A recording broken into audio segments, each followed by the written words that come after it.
أحمد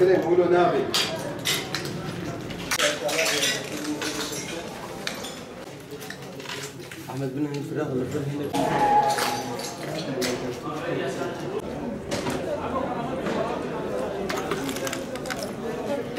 الجامعة حمش كريستينا ورساج بني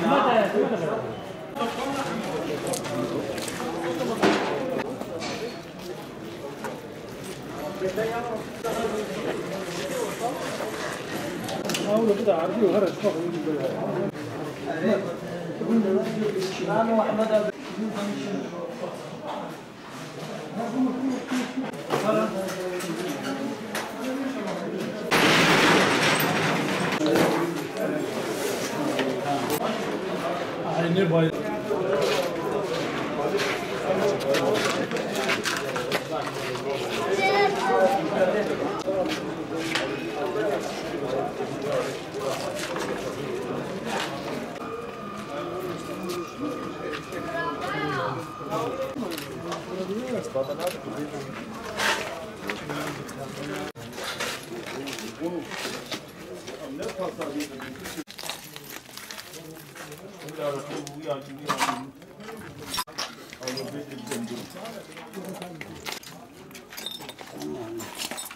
Abi şu çamaşırıyla $1 dokunmayın durduğu yerinde.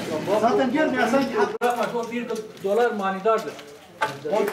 Bu tutuklanan darbecilerin üzerinde hep $1 vardı abi. Hem de gıcır gıcır. Ma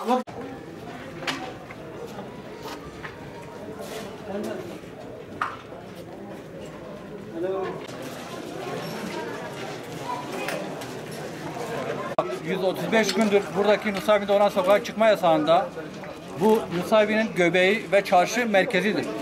Ve bu çarşı merkezdeki gördüğünüz tahribatı kendi gözlerinize görüyorsunuz. Pasajı darmadağınık etmişler, artı alınan mallarda, eşyalarda üstüne yetmiyormuş gibi $1 atmışlar. Hep $1. Bu $1'ın atılışı da manidardır. Şimdi bu $1 ne manaya geliyor? Bütün darbecilerde $1 çıktı. Ve bu tahribatı yapılı artık neyi yansıtıyor onu da anlamaya çalışıyoruz. Tahribatta görüyorsunuz. Bir de yazılar yazılmış. Yani artık sözün bittiği yerdeyiz.